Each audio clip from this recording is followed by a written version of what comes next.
Bonjour tout le monde, bienvenue dans une nouvelle vidéo. Alors aujourd'hui je suis super excitée de faire une vidéo parce que ça fait tellement longtemps que je n'ai pas fait une. Alors je suis vraiment contente de vous parler aujourd'hui. Puis aujourd'hui le sujet ça va être dans le fond la motivation pour l'école à la fin de l'année. Parce qu'on sait que pas mal tout le monde est stressé, a beaucoup d'études à faire à la fin de l'année. Puis pour moi je pense que c'est une très bonne idée de faire une vidéo comme ça. Parce que moi à la fin de l'année, oui je suis stressée, mais je pense que j'aurai quand même bien ça. Puis que j'ai pas mal de petits trucs à vous donner, alors je me suis dit pourquoi pas faire ça. Je pense que ça va être bénéfique pour toutes. Puis moi honnêtement à la fin de l'année j'aime vraiment ça. Puis je trouve que c'est le fun, puis on est toutes motivées parce que l'été arrive. Puis moi j'aime vraiment ce temps de l'année là. Alors j'ai décidé de vous faire une vidéo par rapport à la motivation, puis comment gérer son stress à la fin de l'année. Alors la vidéo commence tout de suite. Il y a un camion qui passe, on va attendre. Le premier truc que j'aurais à vous donner, ça serait d'étudier dehors. Ça peut avoir l'air vraiment simple, mais honnêtement, étudier dehors, ça fait vraiment la différence parce que t'es dehors, il fait super beau, puis il me semble que ça fait juste comme être plus motivant, puis t'es juste bien dehors, puis tu profites du beau temps en même temps d'étudier. Fait que t'es pas comme enfermé dans ton bureau en train de se dire « Oh mon Dieu, j'aimerais trop ça être dehors, jouer dehors, puis tout ». Mais non, dans le fond, t'es dehors, puis tu profites du soleil, tu profites du beau temps en même temps d'étudier. Puis je trouve que c'est vraiment une bonne combinaison des deux, de pouvoir étudier mais être dehors en même temps. Puis je trouve que pour moi c'est vraiment motivant, puis sûrement que pour vous ça pourrait l'être aussi. Je sais pas si vous avez déjà eu l'idée, mais honnêtement je vous conseille ça parce que ça marche vraiment. Mon deuxième point pour vous, ça serait de bien organiser votre agenda. Ça peut avoir l'air super facile, mais je pense que c'est vraiment essentiel. Dans le fond, juste organiser notre agenda en écrivant nos examens sont où et quand, à quelle heure. Vraiment en gros, en fluorescent, juste pour vraiment bien voir nos examens.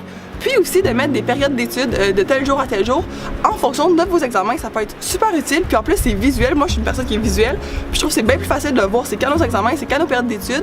Puis je trouve que ça facilite 1000 fois la tâche pour vrai. C'est vraiment un truc que je vous recommande, ou si vous le faites déjà, continuez à le faire parce que pour vrai moi ça va être vraiment beaucoup. Sinon, si vous n'utilisez pas votre agenda, je vous conseille un gros calendrier. Pour certaines personnes ça peut être plus facile d'utiliser un calendrier, tu le colles sur ton mur de ta chambre ou de ton bureau, puis tu écris juste les jours où tu as des examens, ou juste planifier vraiment ton horaire en fonction de tes études. Puis je trouve que c'est vraiment un truc vraiment bon, honnêtement. Alors vous pourrez l'essayer. Si seulement le vent pouvait arrêter, si seulement. A few moments later. Ouais, tout va bien. Inquiétez-vous pas pour moi, on s'entend tellement bien. Le troisième truc que j'ai pour vous, c'est d'écrire dans vos livres. Ça peut sembler pas mal bizarre, mais au secondaire, j'ai jamais fait ça de ma vie. C'est juste au cégep que j'ai commencé à faire ça. Dans le fond, écrire dans vos livres, genre souligner, ça m'a sauvé pas mal la vie. Mon quatrième truc pour vous, ça serait de faire des plans d'études. Ça peut être un petit peu long, mais ça vaut aussi la peine. Dans le fond, tu fais tes propres notes de cours, tu prends tes feuilles, puis tu écris toutes les affaires que tu as vues pendant toute l'année. Alors ça peut être long comme je vous dis, mais tu te mets juste des points et des références avec des mots-clés, puis tu essaies de te remémorer c'est quoi la matière, puis aller voir dans tes notes de cours pour compléter ton plan d'études. Je vous dis, ça vaut vraiment la peine. Puis ça fait juste faire une bonne récapitulation de toute l'année au complet. Des fois ça peut être vraiment difficile de tout se rappeler. Quand on voit des points puis des mots-clés, ça nous aide vraiment à se rappeler de qu'est-ce qu'on a vu, même au début de l'année qu'on s'en rappelle plus vraiment. Alors des plans d'études, ça vaut la peine, c'est long, mais je vous conseille vraiment ce truc-là. Mon cinquième truc qui est super facile, puis je suis sûre que vous allez tous l'aimer, dans le fond, c'est juste de profiter de notre temps libre et de ne pas le négliger parce que c'est vraiment important de prendre du temps libre pour nous, de se dire aujourd'hui je prends une petite pause, je fais pas d'études, je juste aller profiter du temps dehors avec mes amis, aller avec ma famille quelque part, ou peu importe, faire une petite sortie. Je vous le dis, ça vaut vraiment la peine aussi des fois de juste s'arrêter puis se dire, même si c'est la fin de l'année, on doit prendre du temps pour nous, parce que des fois ça nous rend juste fou puis on est juste plus capable, puis là c'est là qu'on stresse puis tout, mais des fois faut juste se calmer, aller faire du yoga, aller prendre une marche, juste prendre du temps pour nous et juste relaxer cette journée-là, et vraiment ça va vraiment vous aider à garder l'esprit sain, parce que des fois c'est un petit peu difficile de garder tous nos morceaux en place quand on est trop stressé. Alors prenez du temps pour vous et restez calme et restez zen. Puis pour terminer la vidéo, je vais juste vous dire que des fois l'école c'est genre une boule de stress, puis c'est une boule d'anxiété, mais ça vaut juste la peine des fois de juste se dire qu'on va passer à travers, de se dire qu'on va réussir parce que tout le monde va passer par là, puis tout le monde va réussir à avoir son diplôme ou avoir son année.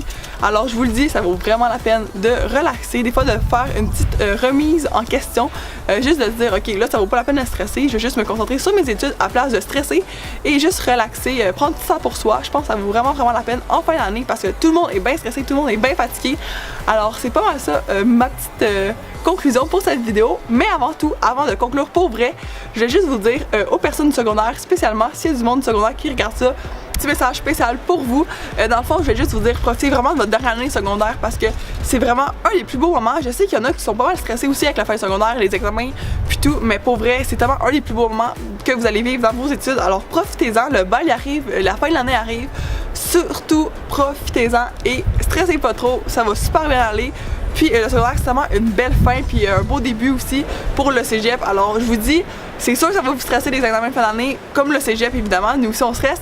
Mais au secondaire, c'est comme juste une fin de chapitre tellement belle que je vous conseille encore de moins stresser avec ça parce que c'est juste un beau moment que vous devez profiter fois 1000 et juste apprécier votre fin d'année avec vos amis, avec les profs puis tout. Alors profitez-en pas mal gros. Alors c'est qu'est-ce qui conclut la vidéo d'aujourd'hui. J'espère que vous avez aimé ça et que ça a pu vous apprendre des petits trucs. On se dit à la prochaine dans une nouvelle vidéo. Bye tout le monde! Il est temps que je conclue la vidéo parce que le vent il arrête pas, je vous jure.